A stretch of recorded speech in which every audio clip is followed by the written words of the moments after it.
नमस्कार दर्शक बंधु आज क्षुद्र भिडियो आपण मानक स्वागत। दर्शक बंधु तुलसीर मंजरी बा तुलसीर जटा आपण को करिब धनवान। आपणक घरे जेते भी धन समस्या लगी थाउ ना कहीं आपणकर समस्त प्रकारर दुख जंत्रणा दूर करिब एई तुलसीर मंजरी। दर्शक बंधु कौन आपण माने जानिचंती तुलसी गछरे मंजरी आसीबार अर्थ आपणक घर को सुख सौभाग्यर आगमन हेउछि।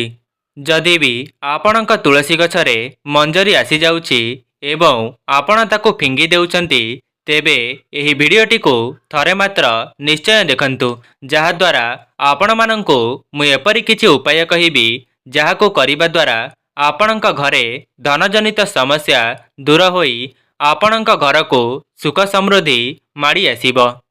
एवं ता सहित जो माने भी व्यापार वाणिज्य करुचंती एवं चाकरी क्षेत्र में निजर प्रतिभा देखाइबाको चाहुचंती सेमाने मध्य एही तुलसी मंजरी द्वारा उपकृत होई परिबे। दर्शक बंधु आपणक तुलसी गछरे जदि मंजरी आसुछि तेबे बुझी जांतु जे माँ लक्ष्मी आपणक परिवार उपरे प्रसन्न अछंती, कारण तुलसी गछ हेउछि माँ वृंदावती एवं लक्ष्मींकर स्वरूप। दर्शक बंधु आजिर एही भिडियो माध्यम मु आपण मानंकु तुलसीर मंजरी बा जटा विषय रे किछि विशेष उपाय कहिबा पई जाउछि, जहा द्वारा आपण माने एही उपाय को पालन कले माँ लक्ष्मी एवं श्री विष्णुंकर आशीर्वाद पाई परिबे।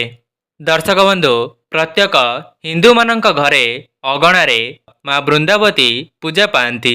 जदि आपण मानंक अगणारे तुलसी गछ नाही तेबे आपण माने निज अगणारे गोटिए तुलसी गछ निश्चय लगांतु। हिंदू धर्म रे तुलसी गछ को अत्यंत पवित्र गछ बोली पूजा करा जाए।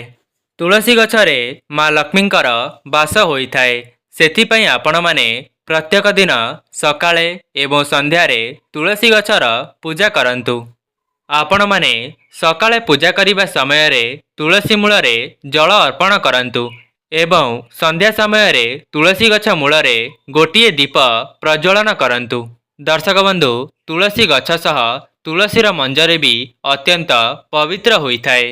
जदि आपण माने तुलसी मंजरीर किछि विशेष उपाय को विधि विधानर सहित पालन करि नेबे तेबे धनजनित समस्त समस्या आपणकर दूर होइजिब एवं आपणक निकट को धन आसीबार समस्त मार्ग खोलीजिब। आपणकर अटकी रहिथिबा कार्य मध्य धीरे धीरे संपन्न हेबा पई लागिब। तुलसी मंजरीर एही उपाय को पालन कले आपणक घरे धन धान्य रे परिपूर्ण हेबा सहित आपणक घर को सुख सौभाग्यर आगमन हेब। एहा सहित आपणक घरर एवं आपणक घरर सदस्य मानकर प्रत्येक क्षेत्र रे उन्नति घटिब। तेबे चलंतु जानिबा सेही विशेष उपाय विषय रे जाहाको करिबा द्वारा आपण माने धनवान होई परिबे। एहा पूर्वरु वीडियो को लाइक करी कमेंट बॉक्स रे जय माँ लक्ष्मी अवश्य लिखि दियंतु। दर्शक बंधु आपणक तुलसी गछरे जेतेबेले मंजरी आसी जिवो सेतेबेले आपण माने ताकू तोली नेबे। तोली सारिबा परे आपण माने ताकू फोपाड़ीबे नाही, बरं गोटिए नाली किंबा हलदिया कपड़ारे बांधी निजर ठाकुर घरे रखिदेबे। दर्शक बंधु आजिकालीर व्यस्तबहुल जीवन भितरे मनीष को सुखरे बंचिबा पई धनर बहुत आवश्यकता रही थाए। जो माने भी धनर प्राप्ति पई इच्छा रखिचंती सेमाने एही मंजरी को निजर आलमीरा रे किंबा धन रखुथिबा स्थान रे रखि दियंतु। एपरि करिबा द्वारा माँ लक्ष्मी एवं कुबेर देवतांकर आपणक उपरे कृपा एवं आशीर्वाद बजाय रहिब। दर्शक बंधु आपण माने जेते रोजगार कले मध्य जदि धनर अभाव देखा देउछि एवं आपणकर पर्स सबुबेले खाली होई जाउछि, अनावश्यक खर्च जदि आपणकर दिनकु दिन बढ़िबा पई लागिछि तेबे आपण माने तुलसीर जटा बा मंजरी को नहीं निजर पर्स रे रखंतु एवं आपण माने ध्यान रखिबे जेपरि आपणकर पर्सटी चमड़ार होई नथिबो। दर्शक बंधु महादेव को तुलसी पत्र चढ़ा जाए नहीं, किंतु आपण माने एही तुलसीर मंजरी को महादेव को अर्पण करि परिबे एपरि करिबा द्वारा आपणमाने पारिवारिक सुख प्राप्त करिपारिबे। दर्शक बंधु, जेउमानंकर प्रेम क्षेत्र में बाधा सृष्टि हेउची एवं विवाह रे विलंब हेउची, सेमाने कंचा क्षीर रे तुलसीर मंजरी मिसाई महादेवंकु अर्पण करंतु। एपरि करिबा द्वारा सेमानंकर विवाह जनित समस्या दूर होइजिब। ता सहित विवाहित लोकमानंकर वैवाहिक जीवन अत्यंत सुखमय हेब। एवं दर्शक बंधु, जदि आपण माने तुलसीर मंजरी को श्री विष्णु को अर्पण करिवे, तेबे आपण माने मोक्ष प्राप्ति करिवे। अर्थात सही व्यक्ति पुणी थरे जन्म न होई जन्म मरण चक्ररु मोक्ष प्राप्ति करिवे एवं सही व्यक्ति को वैकुंठ रे स्थान मिलिब।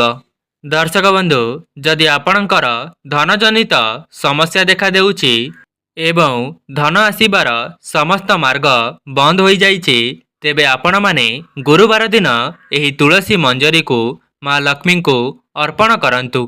एही उपाय को कले आपणक घर को धन आसीबार मार्ग खोलिजिब एवं आपणकर आर्थिक स्थिति मध्य मजबूत हेब। एहा सहित गुरुवार दिन तुलसी पत्र को हलदिया कपड़ा रे बांधी निजर आलमारी रे रखिदेले आपणकर धनर केबे भी अभाव हेब नाही।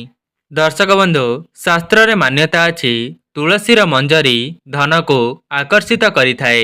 एपरि करिबा द्वारा धन आपणक परिवार को आकर्षित होई चली आसीथाए। दर्शक बंधु, वास्तुशास्त्र रे उत्तर पूर्व कोण को बहुत शुभ माना जाइथाए। एही दिगरे बहुत सकारात्मक ऊर्जा रही थाए।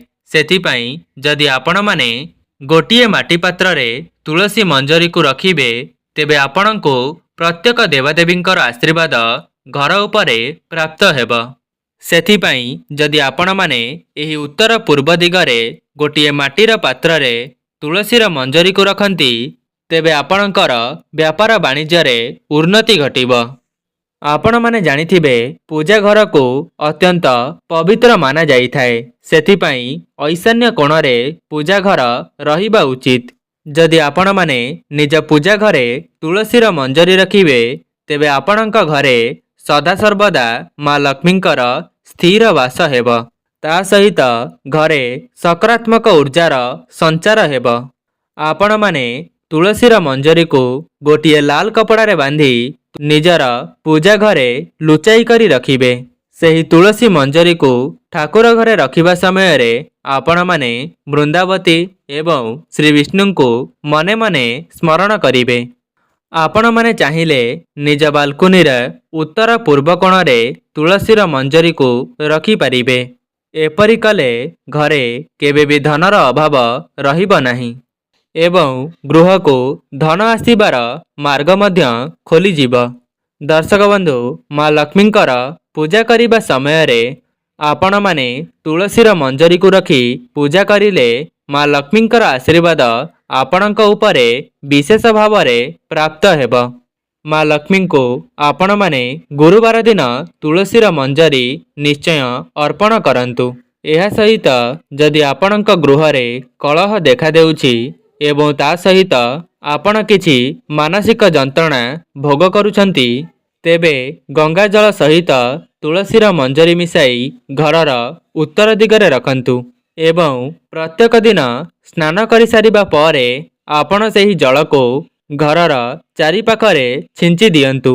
एपरि करिबा द्वारा आपणक घर को आसुथिबा समस्त नकारात्मक शक्ति नष्ट होई सकारात्मक शक्तिर संचार कराइब एवं घरे दैवी शक्तिर वास हेब।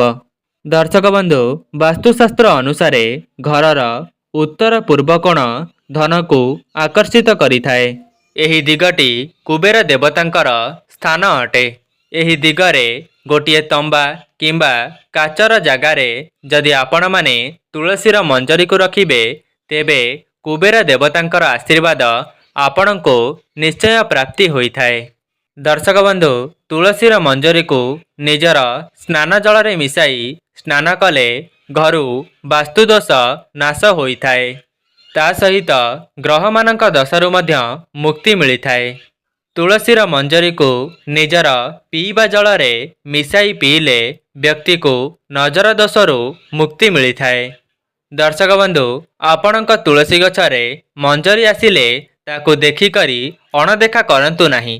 आपण जेते शीघ्र संभव सेही तुलसीर मंजरी को छिड़ाई आणंतु एवं कुहाଯାଇଥିବା उपाय को गोटिए गोटिए आपण पालन करंतु एवं आपणकर समस्त समस्या को आपण माने निजे ही दूर करंतु। दर्शक बंधु शास्त्र रे मान्यता अछि जे श्री विष्णु को तुलसी एवं तुलसीर मंजरी अत्यंत प्रिय होइथाए। शुक्रवार दिन श्री विष्णु को तुलसी एवं तुलसीर मंजरी अर्पण करिबा अत्यंत शुभ होइथाए। एपरी करिबा द्वारा व्यक्ति को समस्त प्रकारर पापरू मुक्ति मिलिथाए एवं ताको मोक्ष प्राप्ति होइथाए। तेबे दर्शक बंधु यह थिला तुलसी मंजरीर किछि विशेष उपाय जहाको पालन कले आपण माने धनजनित समस्यारू दूर होई परिबे एवं करजरू मुक्ति पाई परिबे। जदि आपण माने एही भिडियोटी को शेष पर्यंत देखिचंती तेबे भिडियो को लाइक करी गोटिए शेयर करंतु एवं कमेंट बॉक्स रे जय मां लक्ष्मी अवश्य लिखि दियंतु। आजि पई रहुछि नमस्कार।